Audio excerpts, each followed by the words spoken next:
Hi, my name is Imelda Heron, and I'm a mother of 5. My firstborn is Ray, is 17 years, and I've got a second-born, Charlie, is 13 years, and I've got a third, is gonna be turning 8 on Saturday. That's Reed, and I've got Chad, is 6 years old, and this is my last one, the Princess Sierra. She's gonna be 3 years this year. So 4 boys, 1 girl. Perfect. Hi, my name is Nancieta. I'm a mother of 5 as well. I've got my firstborn is Kevin, is 16, and secondborn is Keanu, is 10, and the thirdborn is Joshua, who is 8, and the fourth one is Austin, and is 3, and I've got this wee one here, Ina Kelly, my fifthborn, my princess as well. Thank you. Hi, my name is Sheila. I've got 2 kids. My first is Lakeisha, she's 10, and my second is Jaden, who's 7. And I'm the last one, eh? Yeah, so my name is Foster, and I've got 1 child, the first one. Her name is Mandolin, and here she is. Yeah, almost turning 1 end of the month. So pretty exciting. Really exciting. Yay. We're from Zambia, Lusaka, the capital city of Zambia. That's where we all born. And for our move to come to New Zealand was me, because I met my husband in Zambia, who is a Kiwi. Okay, so he proposed me from Zambia, and he moved here. And then he told me, I want you to come to my country. I want to marry you. Yes. So I moved to New Zealand in 2005, and we had our wedding in Goa. And my sister Sheila followed. He also fell in love with one of the Kiwis, and she followed here. And then nextly, when we came back after the business, we came in with Nancy. And Nancy stayed with me until she found a job, and then she found a man as well. And then lastly, I think in 2012, Foster came in to visit, and as well she loved it. She loved it. She said, "I'm not going." I'm gonna stay. And then she just said, "I'm not going." And so this is why we are here. So Kiwi land is our land, and we were welcomed by all the whānaus in here. New Zealand is a good place to be. I'm enjoying it. It's something that we can complain about living here. We love it. We also miss home, but the main thing that we get to miss home is our family and friends and food.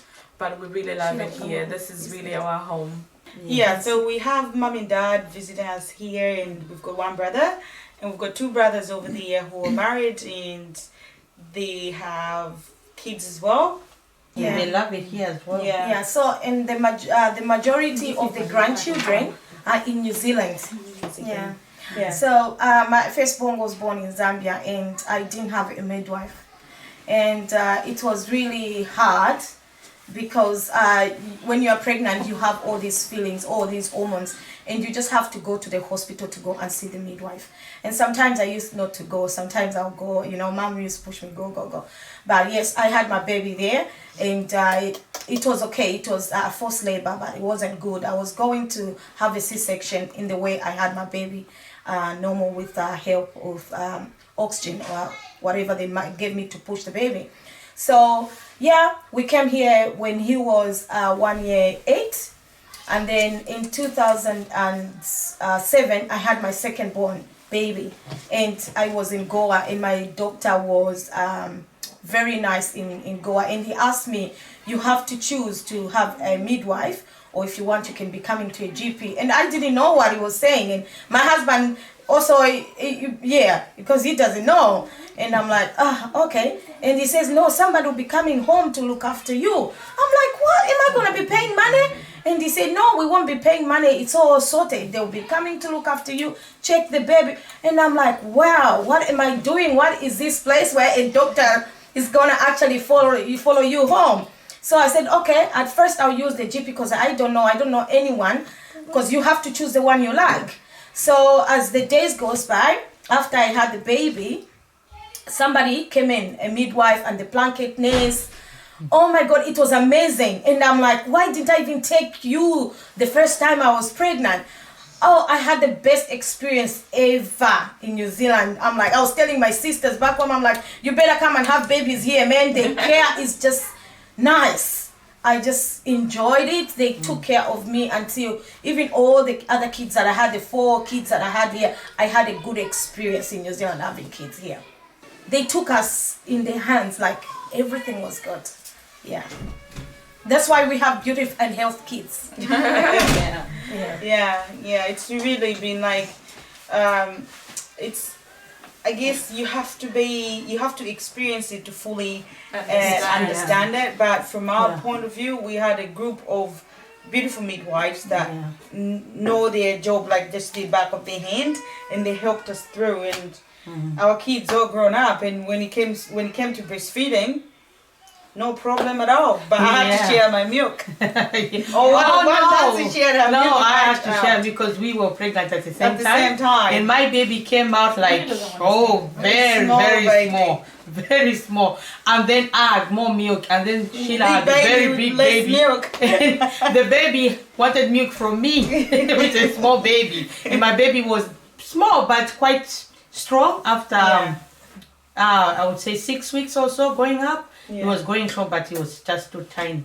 And as well, I enjoyed the midwife I had. She was so good, took care of me, made me strong. It differs, like I had a baby in Zambia. I had a baby, normal birth, good, came out the following day, go home, I had mom throughout. But when I came here, I'm more like I had a second mom over here. The midwife that I had was so lovely, very good, Because back home, the main midwives are your parents. And then the rest here, you've got a second person to help you, so which is really, really fantastic. I had a good one as well with Mandalay, and I can't complain. Good experience.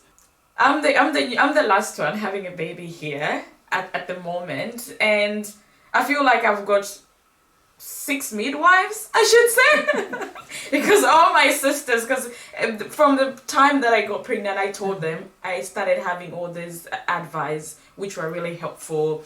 And till now, mom is living with me, so I still have a midwife with me. So I feel like I'm really blessed. You know, spoiled. I'm really spoiled. So I was talking to my sister the other time. I was like, looking at having another child. I'm like, I have to do it while mom is here, or while you guys are still living next door with me, because how will I do it? But anyway, I've learned a lot. Something that I don't really carry on with, whether they are not with me or with me. I'm really, really blessed with family being here. I'm really, really grateful. They've really helped me so much. And I guess the other point of having kids around your family is that they go out of their way to help you, even when you don't expect it, you get the help. Even when you're tired, you'll be like, no, just go and sleep, I'll look after your child, or don't worry, I'll do the washing for you, or don't worry, I'll change the nappy, or culturally we don't really depend on, push things for the kids. Just put them on your back and that's it. And I'm tired, can you help me? Like my first baby was really, really big and heavy for me. Sometimes I would depend on Nancy. I'll be like, Nancy, please, can you put her on my back for me? I can't do it. Being the first person that I came to New Zealand, and I didn't have my siblings, I didn't have my close family. I'll say, when they say we take care of whānau, I don't know how they say it in Maori, but I really experienced the whānau relationship. It was not only me having my midwife coming. I just met this beautiful lady in Goa that she became my sister. She embraced me. She took care of me. She looked after my elderly son. And her mom also used to come to my house, help me cook the food, help me even by talking, how are you doing? Because they knew I was the only African person living in a big place where if you're walking, I'm the only one. What are you doing? And they find out, she's here, and she just had a baby. People used to come and bring food to my house, New Zealand people are good. They'll bring food to my house. So those ones were also my family, So a family is not just going to be the people that you've left back home. It's the people that you interact with. You need to be very close to everybody. You need to love each other. So that's what I found, that people in New Zealand, they love each other, and when you open up, they'll come to you, they'll help you out. And that's what I've experienced in my life. And the other thing, just to add on that, like when you have a good relationship with your midwife, she more or less becomes your family, because the care that you receive is more than 100%. And I find that that's what we got. Thank God we're put in line with a midwife that had that natural care, that natural midwife that comes with, you love your job, you love what you do, you love looking after kids, and that's how it was for us. And thankfully, she helped us with 7 kids. 7 kids. So she's midwife family. She's family closer to our hearts. Yeah, she's family. Because you. Yeah, in Zambia, breastfeeding, it's like it's something that every mom who have to do when the baby is born, because they depend on the first milk. And if the baby is not eating, they depend on that. And it takes 1 year to 1 year age to 2 years solid for the baby to stop breastfeeding. That's the period of the standard practice of Zambia of mothers breastfeeding, because they say when the child is around 1 year, 15 months, I'll say, when they're teething, there are those teeth, the sharp ones. If they are not out, you can't stop breastfeeding them. Because they can stop eating because they get sick. You know how they go through that lose appetite, so they depend on the milk. So breastfeeding in Zambia is really important. Very important. Because I've also noticed that, like, when I was young and looking at aunties and everybody else talk about breastfeeding, it's standard practice. When you are not breastfeeding your child, it's like, what is wrong? What's wrong with you? So because when a child is teething, they can't eat, loss of appetite, but in your milk it has everything. So it's just standard practice that Cameron comes sunshine, unless you are medical reasons you can't breastfeed, you have to breastfeed. And it's just mandatory. It's just something that, as a mother, when you become a mother, it's natural instinct. Even the child is like, where's my bottle? They call it ichilelo chavana. Like they are not for men, they are for babies. No matter how nice they may look, but they are for babies.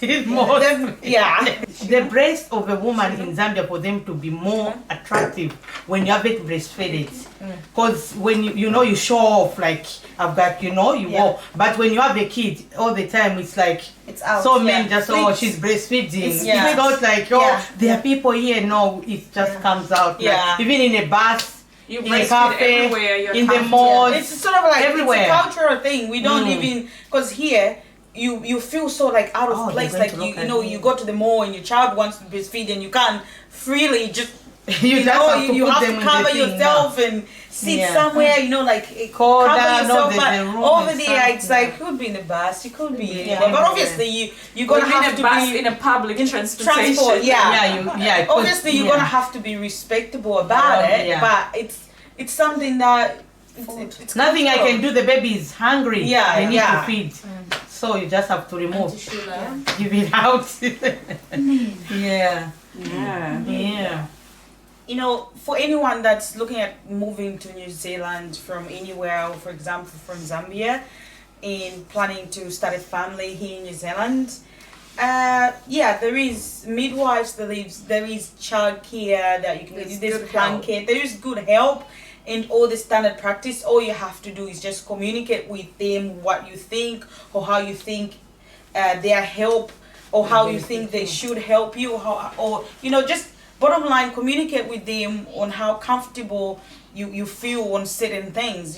Don't feel shy to express yourself about how, I can breastfeed anywhere, or this is how we do, or this is what I feel is going to help me during my pregnancy or during my childbirth, or when it comes to breastfeeding, this is what would help me.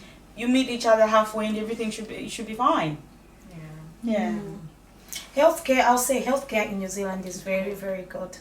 It's very, very, you will never... It's something that we can never compare to where we are coming from. No. I think I've had the best care in New Zealand than anywhere else.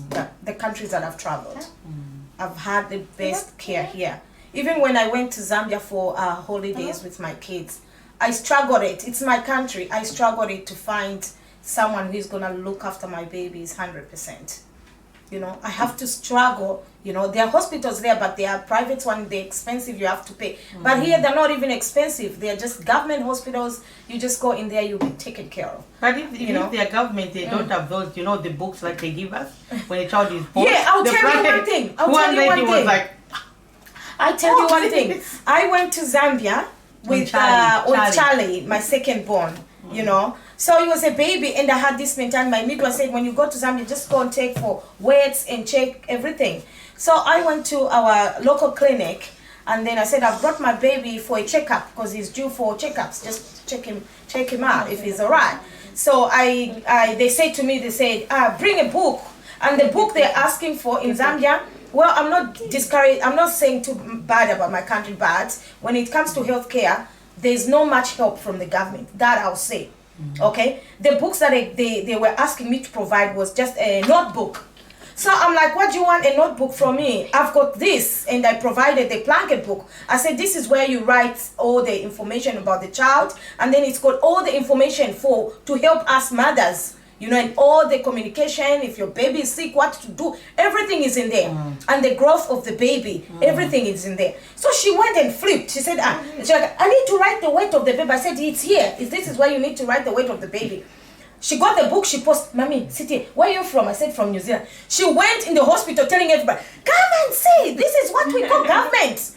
This is what we call, look at this book. This is just maternity. Just look at this book. Everyone was there flipping in the book. The nurses, the doctors. Should I write everywhere?